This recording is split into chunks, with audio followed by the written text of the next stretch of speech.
Acho que o nome é muito bom, né? Que o que a gente faz no dia a dia, né, para se diferenciar, justamente é esse pensamento de segundo nível, hein? Pois é, pois é. Bom, o Thiago Salomão, um dos fundadores, né, do Market Makers, eu não sei se foi ele, tá? Eu perguntei, eles disseram que foi. Eles cunharam um apelido para você, que é o Warren Buffett de Londrina, né, do Brasil. Pelo fato de você, acho que muita gente conhece a tua história, mas nem todo mundo conhece, um investidor de ações, sediado no interior do Brasil, e não em São Paulo, Faria Lima ou Rio de Janeiro, Leblon, totalmente fora da caixinha, fora do comum, e conseguiu aí ao longo de 15 anos de cota, quase 15, né? 13 anos de fundo, mais de 15 anos de investindo em ações, conseguiu se consolidar entre os melhores fundos, melhores carteiras de ações do Brasil, né? Um dos melhores investidores em ações aqui do Brasil. E se baseando muito na filosofia do Warren Buffett, até por isso a brincadeira ali do Salomão e de Warren Buffett de Londrina.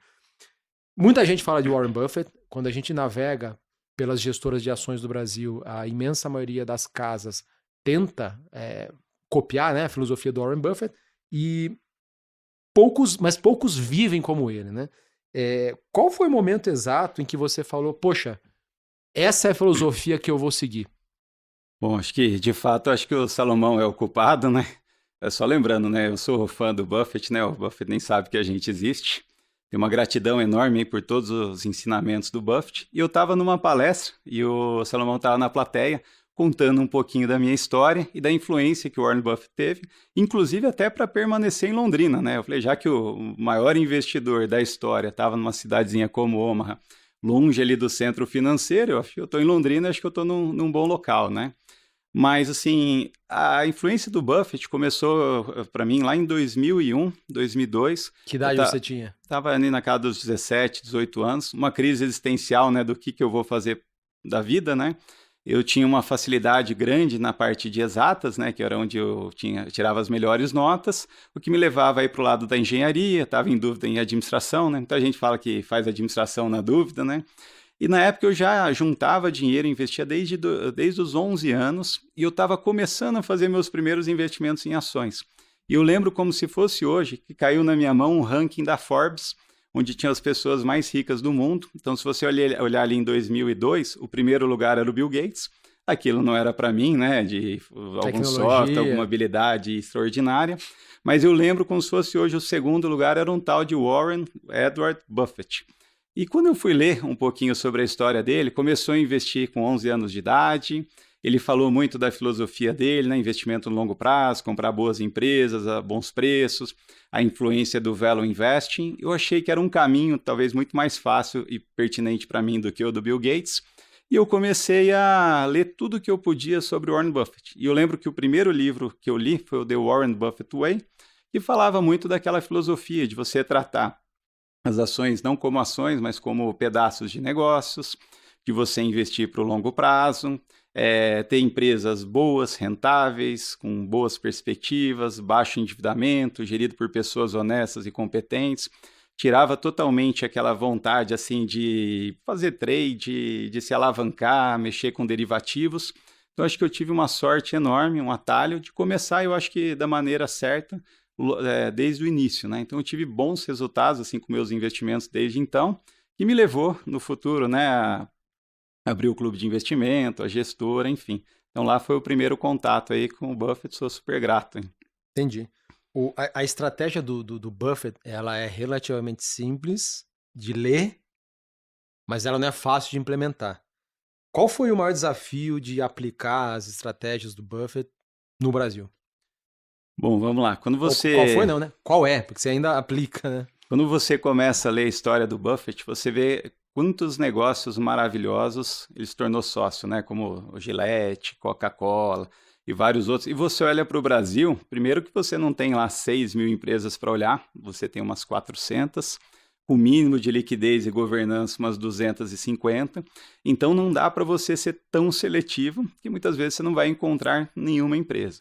Ele também estava num país que os ventos foram favoráveis, né? E o Brasil, acho que direto nós estamos flertando aí de andar próximo do precipício, né? Então, com políticas aí muito ruins, E eu brinco que os ciclos aqui são muito mais acentuados, né? Então, o nosso juro, ele não fica baixo, né? De repente, ele sobe um monte, ele cai um pouco, você está com o país crescendo, de repente entra em recessão.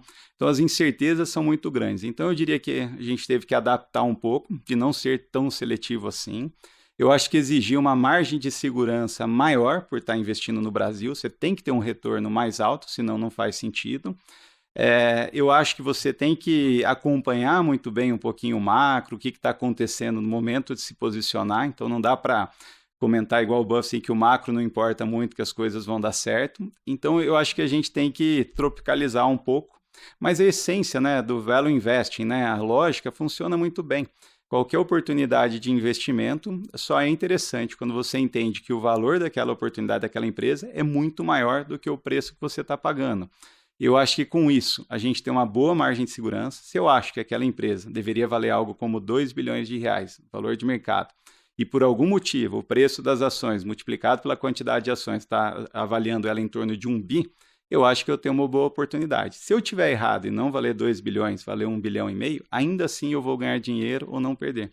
Então, ao mesmo tempo, né, a gente tem a tão sonhada simetria, né, que talvez eu tenha bastante a ganhar e pouco a perder, né? Então, acho que a essência funciona. Eu acho que é muito importante também você ter uma holding diversificada, né? Um fundo que você tem várias empresas de setores diferentes, com fatores de riscos diferentes. Então, é importante ter empresas de utilities, é importante ter exportadora, é importante ter empresas do mercado interno, de forma que você consiga navegar com certo sucesso no Brasil durante esses períodos aí onde são trazidos para nós vários desafios, né? Como eu falei, né, ao longo dos meus quase 15 anos fazendo seleção de fundos, seleção de gestores, eu me deparei com essa filosofia que você acabou de pregar aí, né, centenas de vezes. Mas muita gente com essa mesma filosofia não deu certo ou tão certo quanto vocês têm dado. Ao que você atribui essa... O que você acha que vocês fazem de diferente, assim, obviamente sem citar nomes nenhum aqui, né, mas das outras gestoras de ações... value investing, que leram tudo sobre o Buffett também, mas não foram também. O que você acha que vocês fizeram diferente? Bom, vamos lá. Tem muita gente boa no mercado, né? E eu acho que do nosso lado, a gente leva muito a sério essa filosofia, né? Então, a gente realmente tenta estudar profundamente uma empresa antes de investir. A gente só investe se o preço for interessante e a gente enxergar a margem de segurança. Eu acho que um erro comum de várias gestoras é acreditar em empresas, às vezes, que são boas, mas que estão muito caras, o que não é uma boa oportunidade de investimento e acabam se machucando. Talvez ignorar totalmente algumas empresas fora do radar, que estão passando por um momento ruim, assim. Então, eu acho que, na linha do título aí do seu podcast, né, aquele pensamento um pouquinho de segundo nível, né? Então, às vezes, tem empresas maravilhosas que estão caras, não são uma oportunidade.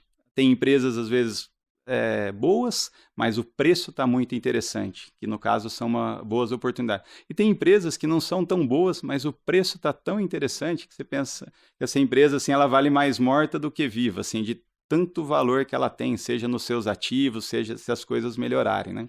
Então, acho que é um pouquinho essa linha, assim, muita disciplina, evitar modismos.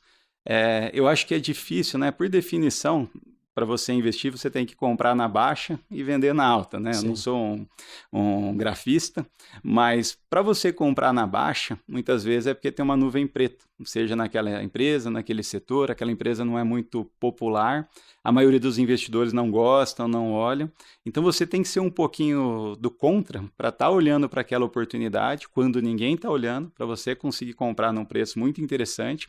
E para quando aquela oportunidade, né, se você estiver correto, se mostrar que você está certo, começar a ficar mais popular, você já comprou lá atrás e já está realizando um bom ganho, né? Então eu diria que é fácil de falar, mas é muito difícil de praticar ali no dia a dia, né? O próprio Buffett fala bastante na ideia do Benjamin Graham, né? Se a pessoa não entende aquela ideia de comprar $1 por 50 centavos assim na hora, parece que não vai entender. E eu acho que tem uns desafios do mercado financeiro, né? Eu acho que muita gente fica olhando muito para o índice, tentando, eu diria que performar melhor do que o índice em janelas curtas, e param de olhar assim um pouquinho mais no longo prazo. Eu digo assim, lá na Revest a gente não se importa com o Ibovespa, a gente quer comprar boas empresas a bons preços, E se a gente fizer esse trabalho bem feito, como consequência, eu acho que a gente vai ter um resultado muito melhor do que o Ibovespa, né? Mas a gente faz aquilo que faz sentido, aquilo que a gente acredita, com bastante aí racionalidade, simplicidade